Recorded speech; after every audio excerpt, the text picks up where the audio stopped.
بسم اللہ الرحمن الرحیم۔ السلام علیکم۔ زمزم کی کھدائی کے وقت عبد المطلب کو احساس ہوا کہ اگر ان کے زیادہ بیٹے ہوتے تو مکہ کے قریش ان سے لڑائی پر آمادہ نہ ہوتے۔ چنانچہ انہوں نے دعا کی کہ اگر رب ان کو 10 بیٹے عطا کرے تو وہ ایک بیٹے کو اس کی راہ میں قربان کر دیں گے۔ رب نے ان کی دعا قبول کر لی۔ جب بیٹے جوان ہو گئے تو ایک دن عبد المطلب نے اپنے بیٹوں کو جمع کیا اور اپنی منت کے بارے میں بتایا۔ سب نے کہا ہم حاضر ہیں، اپنی منت پوری کریں۔ عبد المطلب کا کسی ایک بیٹے کو قربانی کے لیے نامزد کرنا ممکن نہ تھا، لہٰذا انہوں نے قرآن دازی کا روایتی طریقہ اختیار کیا تو قرہ عبداللہ کے نام نکل آیا۔ عبد المطلب کے وعدے کے مطابق اپنے پیارے اور خوبصورت بیٹے عبداللہ کو لے کر قربان گاہ پہنچے تو ان کے قبیلے کے افراد اور عزیز و اقارب نے مزاحمت کی اور کہا کہ اگر عبد المطلب نے بیٹے کی قربانی کی روایت ڈال دی تو سب اس پر عمل کرنے لگیں گے، لہٰذا اسماعیل علیہ السلام کی روایت کے مطابق جانوروں کی قربانی دی جائے۔ یثرب کی علم والی خاتون عرافہ نے مشورہ دیا کہ لڑکے کے مقابلے میں 10 اونٹوں کی فال نکالی جائے اور اس وقت تک 10 اونٹوں کا اضافہ کرتے جاؤ جب تک فال اونٹوں پر نہ نکل آئے۔ عبد المطلب نے اس مشورے پر عمل کیا اور جب عبداللہ کے مقابلے میں اونٹوں کی تعداد 100 ہو گئی تو فال اونٹوں پر نکل آئی۔ اس واقعے کے بعد مکہ میں خون بہا 100 اونٹ قرار پائے۔ عبداللہ ایک حسین نوجوان تھے۔ جب اللہ نے ان کے عوض 100 اونٹوں کی قربانی قبول فرما لی تو ان کی شہرت ہر گھر میں پہنچ گئی۔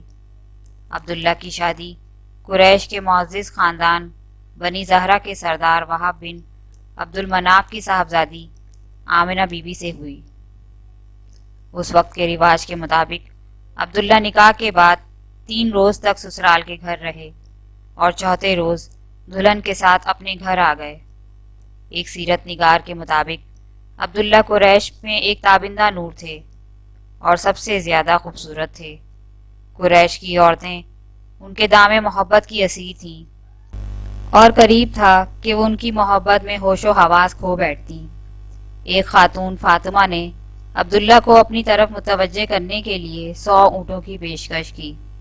اس کے جواب میں عبداللہ نے یہ اشعار پڑھ کر خاندانی نجابت اور شرافت کا ثبوت دیا۔ فعل حرام کے ارتکاب سے تو مر جانا ہی اچھا ہے، میں حلال کو بے شک پسند کرتا ہوں، مگر اس کے لیے اعلان ضروری ہے۔ تم مجھے بہلاتی اور پھسلاتی ہو، مگر شریف آدمی کو لازم ہے کہ وہ اپنی عزت اور دین کی حفاظت کرے۔ عبد المطلب کا خاندان بڑا پاکیزہ تھا اور دور جاہلیت میں بھی ان کے خاندان میں کوئی بچہ نکاح کے بغیر پیدا نہیں ہوا۔ ابن اسحاق کے مطابق عبد المطلب نے اپنی بہو آمنہ کے بارے میں یہ شعر کہا: تعریف بزرگ و برتر خدا کے لیے ہی ہے اور میں اس کا شکر گزار ہوں کہ اس نے مجھے بنو زہرہ کی سفید چہرے والی خاتون بطور بہو عطا فرمائی۔ آمنہ بی بی نے بیان کیا کہ جب وہ حاملہ ہوئیں تو انہوں نے خواب میں دیکھا کہ وہ رسول اکرم صلی اللہ علیہ وآلہ وسلم کو جنم دیں گی جو سردار عالم ہیں۔ جب وہ مولود ہوں تو یہ الفاظ کہنا: میں اس مولود مسعود کو ذات واحدہ کی پناہ میں دیتی ہوں تاکہ ہر حاسد کے شر سے محفوظ رہے۔ شادی کے چند ماہ بعد حضرت عبداللہ ایک تجارتی قافلے کے ساتھ شام گئے۔ واپسی پر بیمار پڑ گئے اور وفات پا گئے۔ اس وقت ان کی عمر 25 سال تھی۔ آمنہ بی بی جوانی میں ہی بیوہ ہو گئیں۔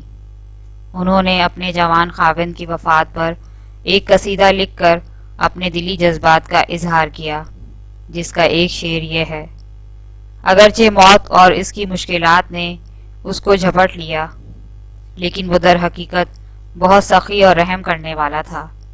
حضرت عبداللہ نے ترکے میں اونٹ، بکریاں اور ایک لونڈی ام ایمن چھوڑی۔